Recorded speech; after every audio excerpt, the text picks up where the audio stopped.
안녕하세요, 여러분. 사랑작업의 하루입니다. 오늘은 여러분과 함께 자기 혐오에서 자기 사랑으로 가는 길에 대해서 얘기해 보도록 하겠습니다. 자, 이 자기 혐오에 대해서 얘기하기 전에 사랑작업에서 가장 중요한 부분, 동시에 가장 놓치기 쉬운 부분을 간단히 얘기하고 시작하도록 하겠습니다. 왜냐하면 이거 놓치면요, 그냥 다시 그 에고 패턴으로 들어가는 겁니다. 자, 이 사랑 작업은요, 여러분, 제가 뭐 새롭게 개발해내고 만들어낸 것이 아니라 원래 있던 영성의 가르침에서 가장 핵심적이라고 생각하는 부분. 하지만 제가 이 부분을 너무나 오해해서 계속 힘들어했던 그 부분을 짚어서 핵심을 모아서 만든 것이 사랑 작업인데요. 이 사랑 작업의 가장 큰 핵심은 바로 현존입니다. 현존. 그건 뭐냐면요. 음, 지금의 나를 받아들이는 작업이에요. 현재 있는 그대로의 나를 받아들이는 작업이에요. 여기에는 어떤 다른 목적도 없습니다. 내가 이런저런 사람이 되기 위해서, 내가 이런저런 모습을 갖추기 위해서 이걸 하는 것이 아니고요. 현재의 나에 대해서 오케이 하고, 현재의 나로 충분함을 느끼는 그 삶을 시작하기 위해서 이걸 하는 겁니다. 그래서 놀랍게도 이 현존의 결과로 무의식이 정화되는 것이고, 이 현존의 결과로 내면 아이가 치유되는 것이고, 이 현존의 결과로 자기 사랑을 할 수 있게 되는 그걸 얘기하는 것이지, 자기 사랑을 하기 위해서, 뭐 내면 아이를 치유하기 위해서, 무의식 정화를 하기 위해서 어떤 수단으로서 우리가 이걸 하는 것이 아닙니다.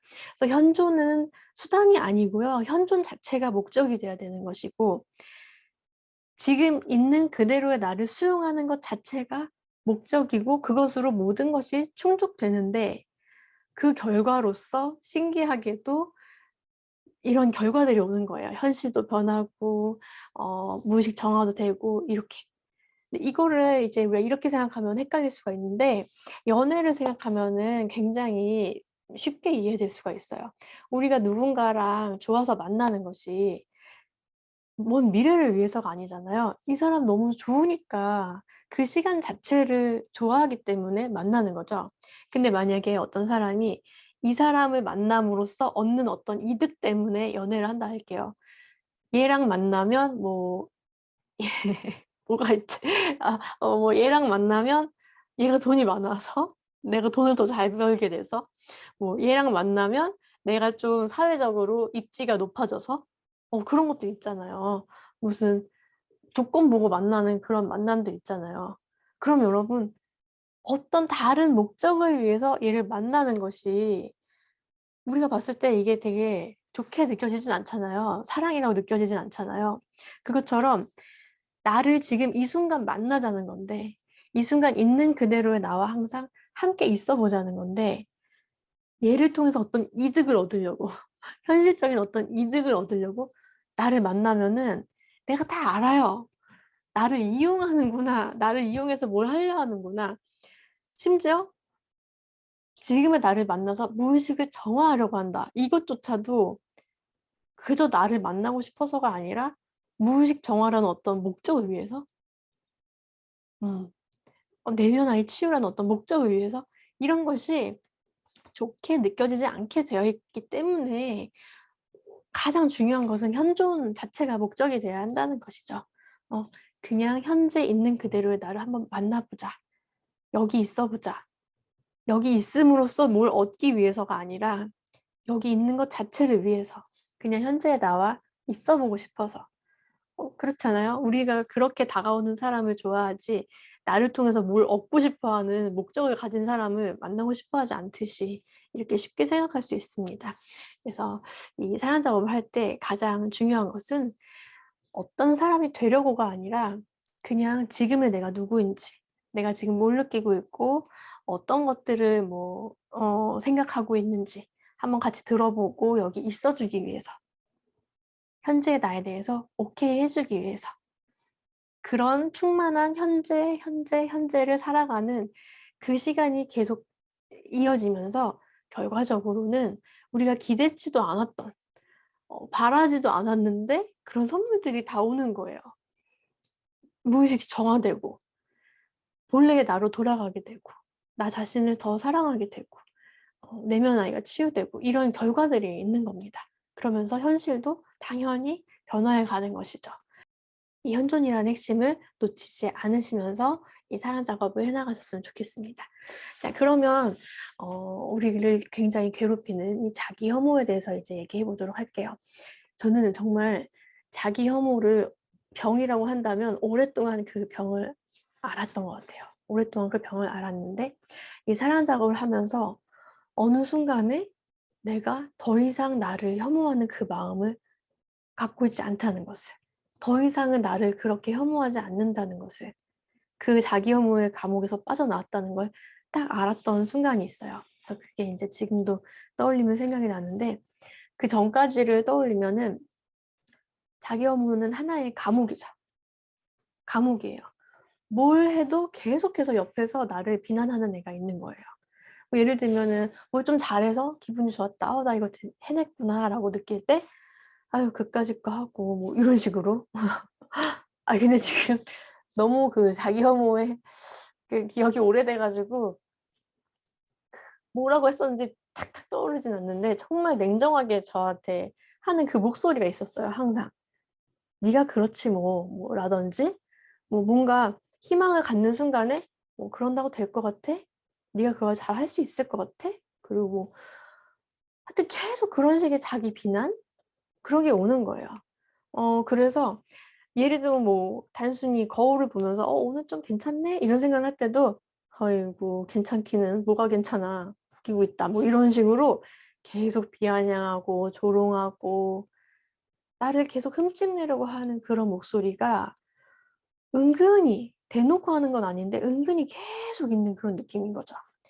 그래서 그게 극명하게 제가 그걸 느꼈을 때는 언제냐면은 그냥 너무 기분이 좋아서 그럴 때가 있잖아요. 괜히 별일 없는데 기분이 좋아서 이렇게 콧노래를 흥얼거리면서 몸을 이렇게 들썩들썩 하고 있는 어느 순간에 막 꼴 같지 않다는 그런 느낌이 있는 거예요. 아무도 없는데.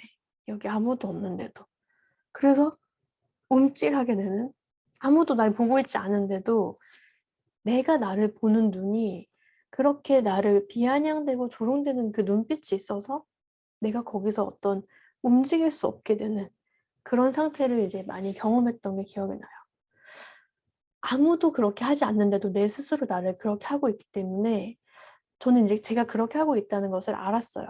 그런데도 불구하고 어떻게 여기서 벗어날 수 있을지를 모르겠는 거예요. 그래서 예전에 제가, 아주 예전이죠 이제는, 사랑 작업을 하기 전에 제가 했던 방법들은 아주 단기적인 효과들이 있었던 것이 있는데 계속 어떤 말을 읊는 거죠, 속으로. "나는 사랑스러운 존재야. 나는 이미 있는 그대로 충분한 존재야. 나는 지금 그대로 완전해." 이런 것들을 계속 거기에 생각을 하고 계속 그런 명상도 하고 계속 어떤 사랑받는 느낌, 그걸 나한테 채우려고 스스로 굉장히 노력을 하는 거죠. 그래서 그거를 잘 채워요. 잘 여기까지 채웠는데 살다가 그냥 어떤 부지불식간에 어떤 순간에 이미 그 느낌을 탁 침해하는 그 마음이 올라오는 거예요. "그렇게 한다고 될 것 같냐? 네가 그렇지 뭐. 너까짓게." 이런 게 그냥 올라오면 너무나 노력을 했기 때문에 이런 걸 느끼지 않으려고 너무나 애썼기 때문에 좌절감이 몇 배는 됐던 것 같아요. 노력을 안 했다면 좌절하지 않았을 것 같은데 너무너무 그걸 자기 혐오를 하지 않으려고 노력을 했지만 그게 안 될 때마다 이제 굉장히 좌절감을 겪었었죠. 그때 제가 몰랐던 것. 뭘 몰랐길래 그렇게 힘들었는지, 왜 거기서 벗어날 수 없었는지를 이제는 좀 알게 되었고 이제 그 내용을 여러분께 소개해 드리려고 합니다. 어 저는 자기를 혐오하면서 나를 미워하면서 이 미워하는 마음을 또 잘못됐다고 나쁘다고 생각하고 있었어요. 그래서 이걸 안 하려고 굉장히 노력을 했지만 이게 안 하게 되질 않는 거예요. 부지불식간에 얘가 올라오는 거예요. 그리고 다른 사람들의 어떤 눈빛, 어떤 시선을 통해서도 그 사람 아무 말도 하지 않았는데도 나를 비난하는 것 같고 나를 조롱할 것 같은 어떤 그런 느낌을 제가 느끼는 거죠. 그러니까 그런 투사가 일어나는 거예요. 그러니까 내가 꾹 참고 있어도 남이 날 그렇게 할 것 같은 그런 느낌들. 근데 저는 뭘 몰랐던 거냐면 그렇게 자기를 조롱하고 미워하고 비난하는 그 마음이 애기 같은 마음인 거를 몰랐어요. 그것 역시도 내가 한 번쯤 품어볼 수 있고 들어볼 수 있는 마음인 걸 몰랐죠. 제가 자주 하는 말로는 무슨 말이냐면 나쁜 마음이 아니고 아픈 마음입니다라는 말을 굉장히 저는 자주 하는데요. 이렇게 자기를 미워하는 자기 혐오의 마음은 우리가 그냥 생각할 때는 나쁜 마음이란 말이에요. 그래서 얘의 말을 귀 기울여 들어보려 하거나 얘가 내가 품어줘야 될 애기 같은 마음이라고는 생각조차 하지 못해요. 그래서 무조건 얘를 없애려 하고 억누르려 하고 잘못됐다고 그냥 생각하는 거죠. 그래서 결과적으로는 잘못됐다고 생각하는 그 일을 계속 은근히 끊임없이 하게 되는 결과를 낳습니다. 그러니까 인간이라는 존재는 정말 모순된 부분이 뭐냐면 잘못됐다고 생각하면은 안 할 수 있어야 될 것 같잖아요. 근데 잘못됐다고 생각하면은 은근히 해요. 애기들을 보세요. 애기한테 "너 친구 이렇게 괴롭히면 안 돼."라고 절대 못하게 딱 하잖아요. 그러니까 걔가 괴롭힌 어떤 이유가 있는데 이유가 되는 원인의 마음이 있는데 그거를 안 봐주고 뭐 예를 들면 친구가 아니라 뭐 동생을 괴롭힌다고 할 때 "너 동생 절대 괴롭히면 안 돼. 너 나쁜 거야. 그렇게 괴롭히면 나쁜 애가 하는 짓이야." 이렇게 딱 해 버리면은 얘가 대놓고 괴롭히던 애가 이제 어떻게 하냐면 은근히 동생을 괴롭히는 거예요. 어른들 안 보는 데 가서 괴롭히고 은근히 어떤 태도로서 괴롭히고 어떤 비아냥이나 조롱으로 괴롭히고 안 할 수가 없는 거예요 그거를. 그 원인이 되는 마음은 그대로 있기 때문에 그렇거든요. 그러면 우리는 일단은 어떤 시각 변화가 필요해요. 어떻게 해야 되냐면 내가 있고 나를 비난하고 조롱하고 혐오하는 이 마음이 있다고 할 때 얘를 그냥 무조건 나쁘다고 할 게 아니라 얘가 어떤 애기 같은 마음이라는 거를 먼저 알아봐야 됩니다. 그리고 얘가 왜 이렇게 하느냐, 자기를 왜 조롱하고 비난하느냐, 얘가 아파서 그렇다는 거를 먼저 알아볼 수 있어야 됩니다. 그래서 얘를 똑바로 보고자 하는 마음이 먼저 생겨야 돼요. 우리는 얘를 잘 안 봐줘요. 얘를 건너뛰려고 해요. 왜냐하면 이 자기를 혐오하는 마음하고 너무 하나가 일체가 되어 있어 가지고 이게 마음인지도 몰라요. 이게 애기 같은 마음인지도 모르고 은근히 계속하는 건데요. 그게 하나의 마음인 것을 알아차리고 '아 나를 혐오하는 이런 마음이 있구나.' 하면은 걔를 딱 데려다가 눈앞에 딱 놓고 얘가 어떻게 하고 있는지를 똑바로 봐야 되는 겁니다. 직면해서 봐야 돼요. 그래서 대놓고 한번 하게 해 줘야 됩니다. 그리고 우리는 들어야 돼요. 그게 수용입니다. 걔가 왜 그렇게 하는지, 걔가 어떤 마음인 건지를 같이 느껴보고 같이 함께 들어봐야 돼요. 이제 저는 이 작업을 이제 많이 했었는데 뭐 여러 가지 마음들이 있잖아요. 무슨 마음이 있어도 얘가 이렇게 끼어 있어요. 어 그러니까 무능해서 사랑받지 못한 내 마음을 보려고 하면은 그 무능함을 엄청나게 조롱하고 그 무능해서 느껴지는 그런 슬픔들을 엄청나게 비난하는 애가 있어요. "네가 잘못해 놓고 네가 뭘 슬퍼." 뭐 이런 식으로 하는 애가 있어요. 근데 얘가 은근히 하기 때문에 우리는 이 마음 봐 줘야지.'라고 하는데 얘가 숨어 있기 때문에 이 마음이 잘 봐지지 않아요. 그래서 대놓고 한번 나 자신에 대한 비난과 조롱과 혐오를 알아봐 줄 필요가 있고 걔가 실컷 하게 해줄 필요가 있습니다. 그래서 보통 저는 이 자기 혐오의 마음을 볼 때는 거울을 놓고 많이 했던 것 같은데요. 거울 놓고 솔직한 내 마음을 다 털어놔 보는 거예요. 그리고 올라오는 마음에 대해서 '그럴 수 있다. 그렇게 느낄 수 있다.'고 허용하고 공감해 주면서 그 생각에 동의하는 건 아닙니다. 그거 그냥 하게 해 주고 바라보는 거예요. 거기에 대해서 공감하고 있는 거예요. 그러면 온갖 비난의 마음이 다 올라와요. 근데 여기서 중요한 점이 있습니다.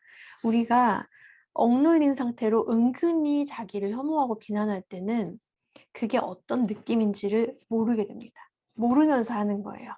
그런데 대놓고 제가 이렇게 해 보기 시작했을 때 자기에 대해서 막 공격하는 그 마음을 전부 끌어올려서 다 해본 거예요.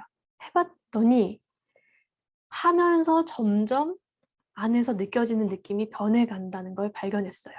무슨 뜻이냐면요. 처음에는 자기 혐오를 은근히만 하고 나쁘다고 하면서 은근히 했기 때문에 그게 어떤 느낌인지 모르고 계속했는데, 대놓고 나에 대해서 난 네가 너무 싫어. 너 같으면 없어졌으면 좋겠어. 뭐 이런 걸 막 하는 거죠. 그랬더니 처음에는 이래도 되나 싶다가 이제 막 계속 끌어올려서 하다 보니까 시원한 거예요. 못했던 말을 대놓고 하니까 막 시원해요, 처음에는. 그런데 시간이 지나면서, 그러니까 계속해서 내 느낌을 보면서 하는 거거든요. 어떤 느낌인지. 근데 시간이 가면서 점점 그 자기를 혐오하는 그 마음이 어떻게 느껴지냐면 너무 가슴이 아프다는 게 점점 살아나요. 음. 이게 정상인 상태거든요. 이전에는 무감각했던 거예요. 자기를 계속, 예를 들면 뭐 찌르는 거죠. 자기를 계속 찌르면서 아픈 줄 모르니까 계속 찌르는 거거든요, 은근히. 근데 대놓고 하면서 그게 어떤 느낌인지를 느껴보기 시작하니까 처음에는 억눌렸던 게 나와서 시원하지만 계속 찌르는데 내가 나를 찌르는 거예요. 그럼 이게 얼마나 아픈 건지의 감각이 다 살아납니다. 그래서 저를 막 비난하면서 네가 이런 모습인 게 너무 싫어. 나는 너라는 애가 너무 마음에 안 들어 하면서 넌 대체 왜 이렇게밖에 못해? 막 이렇게 할 때 점점 가슴이 아파오는 거예요. 그러면서 두 개가 다 살아납니다. 이 말을 하고 있는 내가 아프다는 거.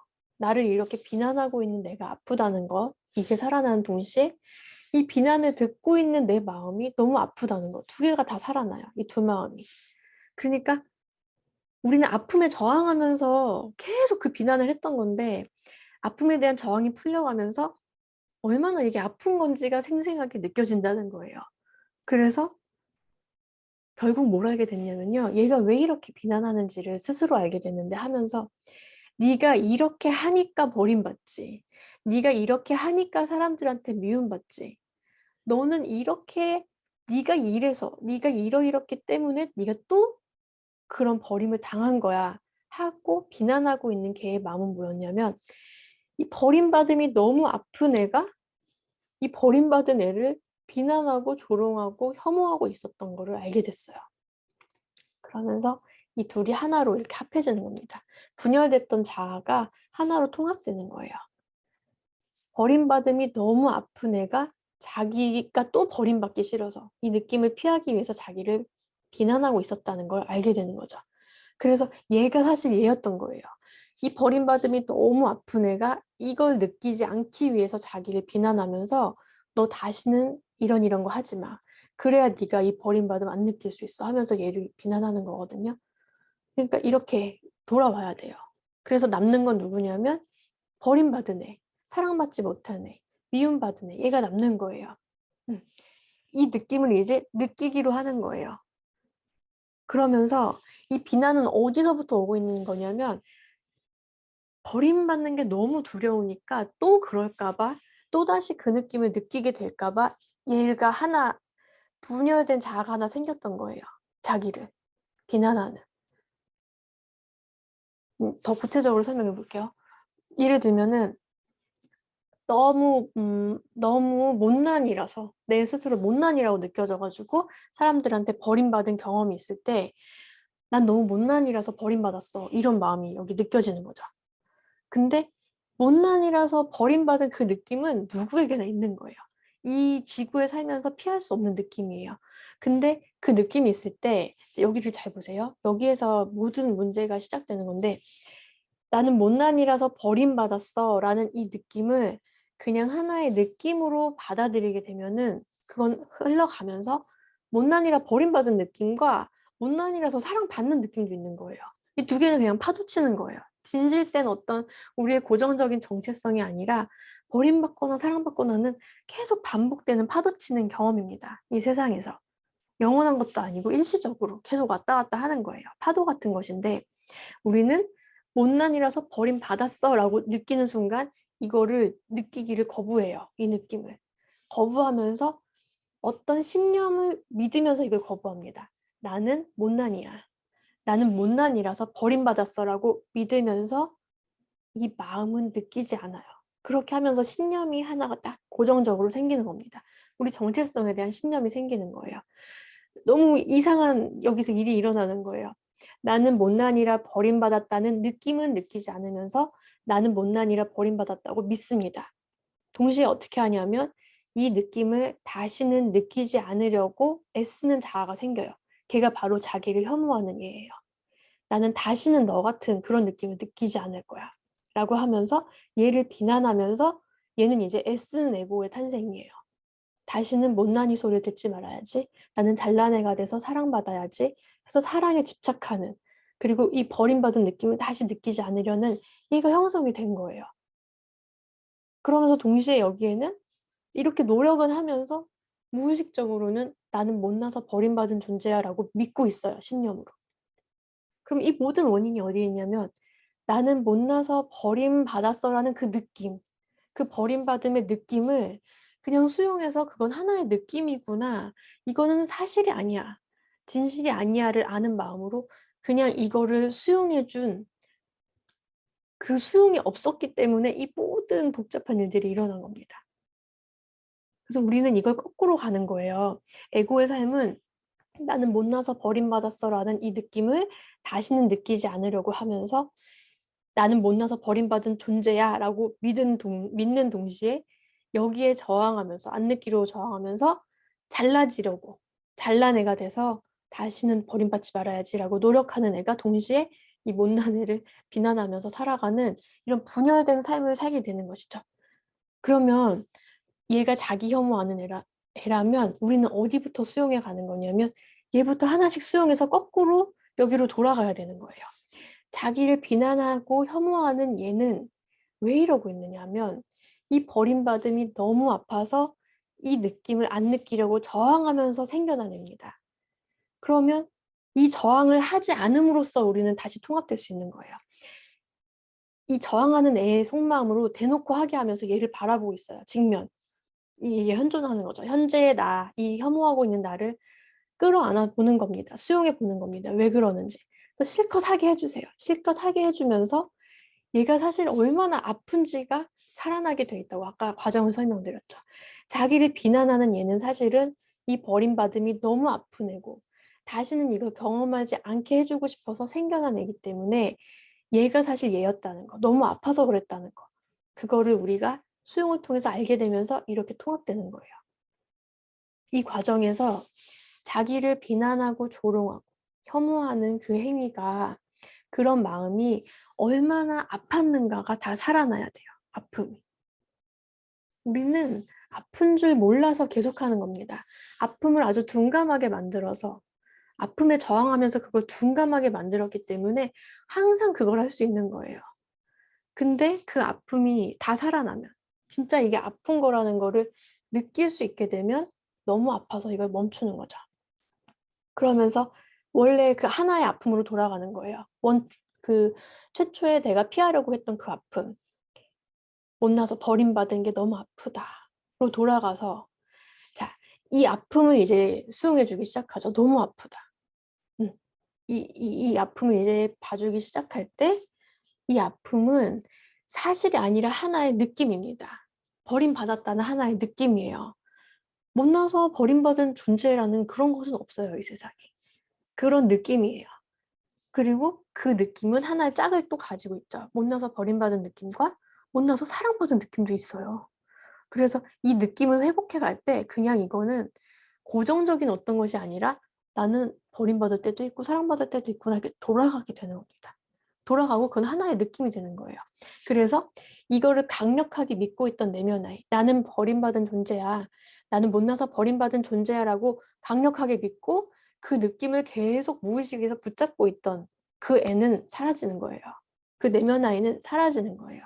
이것이, 내면 아이가 사라진다는 것이 내가 믿고 있던 강력한 신념도 같이 사라진다는 뜻입니다. 그건 그냥 하나의 느낌이라는 거를 알고, 이건 그냥 하나의 파도였다는 거를 알아차리게 되는 것이에요. 여기까지 가야 이게 다 해소되는 것이죠. 그러면 이때 이 버림받은 느낌이라는 것은 그러면 완전히 사라지는 것인가? 자, 내면 아이가 사라진 것과 이 느낌이 완전히 사라진 것은 다르죠. 내면 아이라는 것은 하나의 인격화된, 억눌린 감정이 인격화된 것을 우리가 내면 아이라고 부르는 것이에요. 그리고 그것은 하나의 자아이고 에고라고도 할 수 있죠. 분리된 에고들, 에고라고 부를 수 있는 겁니다. 그건 사라졌지만 나는 이런 사람이야. 나는 못나서 버림받은 사람이야 라는 신념도 다 사라지는 거고, 하지만 이 삶을 살면서 어떤 사람들은 나를 못났다고 버려요. 하지만 어떤 사람들은 나를 또 못나도 사랑해주고, 뭐 잘났다고 하는 사람도 있고, 다 제각각이에요. 그런 수많은 체험들은 여기에 여전히 있는 거예요. 그랬을 때 우리가 그런 경험을 할 때 누군간 또 나를 못났다고 버리겠지만 그 순간에 나 자신은 나는 못난 존재야라는 믿음도 여기 없고 나는 버림받아야 되는 존재야라는 믿음도 없어요. 그렇다면 느낌만 있는 겁니다. 그 순간에 못나서 버리려고 하는 나를, 그런 느낌만 있는 것인데 그냥 그 느낌에 나는 저항하지 않는 거예요. 그건 이 세상의 하나의 파도라는 걸 그냥 알고 있기 때문에. 그래서 그거를 붙들고 그걸 미워하면서 저장하고 이런 부분이 사라지는 거죠. 그래서 많은 질문 중에 그러면은 그런 버림받는 느낌이 완전히 사라지는 건가요? 라고 하시는데 그 느낌 자체는 사라지지 않죠. 다 감지가 되죠. 그것이 감지되기 때문에 어떤 타인이 버림받으며 아파하고 있을 때 아, 저 사람 참 아프겠다 이렇게 느낄 수도 있는 거죠. 인지는 되는 겁니다. 인지는 되지만 내가 그런 존재야 라는 어떤 신념과 그 고정된 억눌린 인격체는 사라진 것입니다. 그래서 여러분 우리가 이 자기 혐오에서 자기 사랑으로 가는 길은 필연적으로 그 자기 혐오를 의식화해서 대놓고 직면해야 되는 이 과정을 반드시 포함하게 되어 있습니다. 그러면서 나는 이 자기 혐오라는 것이 어떤 아기 같은 마음인 거를 알아보는 거예요. 너무 그 버림받음이 아파서 그걸 다시는 겪고 싶지 않아서 자기를 혐오하게 된 분리돼서 나온 어떤 또 다른 버림받은 아이라는 걸 알고 얘를 이렇게 통합시키면서 그 버림받음을 수용함으로써 거기서 벗어나는 거죠. 네. 내가 그것을 버리지 않음으로써 거기서 벗어나게 됩니다. 이거는 저는 아주 많은 다른 말로 이거를 쉽게 표현하려고 노력을 하는데 사실은 아픈 걸 알아야 멈춥니다, 우리가. 자기를 찌르면서 그게 아픈 줄 알면 더 이상 찌를 수 없죠. 그래서 제가 비유할 때 불에다 손을 넣고 있는 걸 비유를 많이 해요. 우리가 불에다 손을 넣고 있을 때 너무너무 아프잖아요, 당연히. 그러면 이 불에서 손을 떼는 것이 노력이 드는 일인가? 라고 이제 질문하는 거죠. 이 불에서 손을 떼는 데는 노력이 들지 않습니다. 아픈 걸 자각할 수 있기 때문에, 아픈 걸 느낄 수 있기 때문에 손을 당연히 떼는 거예요. 노력이 들지 않아요. 그것처럼 우리는 아픈 줄 몰라서 하고 있는 것이 너무 많아요. 아픈 줄 모르고 저항의 갑옷을 입고 계속해서 자기를 괴롭히고 있는 그런 마음들. 그것을 오히려 눈앞에 딱 직면해서 봄으로써 아픔이 살아나게 하고 어떤 것이 아픈 것인지를 알면서 그것을 멈추게 됩니다. 그래서 저는 이런 방식을 통해서 자기 혐오에서 벗어났고요. 이 자기 혐오에서 벗어나는 것은 그 아픔이 살아나는 그 과정도 거치지만 그 과정에서 나 자신에 대해서 믿고 있던 거짓된 신념들, 수없이 많은 거짓된 신념들이 있어요. 난 이런 사람이야. 난 쓸모없는 사람이야. 나는 이런 사람, 뭐 이렇게 뭐 가치 없는 사람이야. 이런 모든 신념들. 이것도 다 하나의 느낌으로 되돌려 보내면서 거기서 벗어나게 되는 거죠. 그러면 이렇게 하나씩 하나씩 나 자신에게 갖고 있던 거짓된 신념들을 놓아버리면 그 다음에 뭐가 남을까요? 그 다음에는 이 세상의 어떤 일로도 절대로 훼손되지 않는, 이 세상의 그 어떤 것으로도 절대 망가뜨릴 수 없는 본연의 나, 온전한 나를 조금씩 조금씩 느낄 수 있는 단계로 넘어가게 됩니다. 그러면 그것이 점점 더 확고해질 때, 그것이 점점 더 내 안에서 확고한 느낌으로 느껴지기 시작할 때 오히려 이 세상의 많은 파도들을 그냥 장난처럼 받아들이고 넘겨주기가, 흘려보내기가 훨씬 더 수월해진다는 것입니다. 네. 그래서 결국 이 자기 사랑은 자기에 대한 진실을 알아보는 그런 단계로 나아가게 됩니다. 설명하다 보면은 조금 용어들이 어려워지기도 하고 추상적이 되기도 하는데 그걸 피하려고 해도 좀 계속 그렇게 되는 면이 있어요. 조금 더 단순하게 여러분이 받아가셨으면 좋겠어요. 어떤 자기를 미워하는 마음이 들면 그래, 솔직하게 한번 너도 봐줄게. 너도 어떤 마음인지 한번 네 말 한번 들어볼게 하고 판을 좀 깔아줘 보는 거. 그렇게 하면서 걔가 사실은 내가 품어줘야 될 아픈 애였구나를 알게 되는 거. 그리고 결국엔 걔네들도 다 인격체에서 벗어나야 돼요. 내면 아이로 남아있으면 안 돼요. 그럴 때까지 계속해서 우리가 그 마음을 받아주는 거죠. 하고 싶은 얘기 많지만 오늘 여기까지 일단 이 주제에 대해서는 마치도록 하겠습니다. 자, 여러분, 저는 다음에 또 좋은 영상으로 찾아뵙도록 하겠습니다. 시청해주셔서 감사합니다.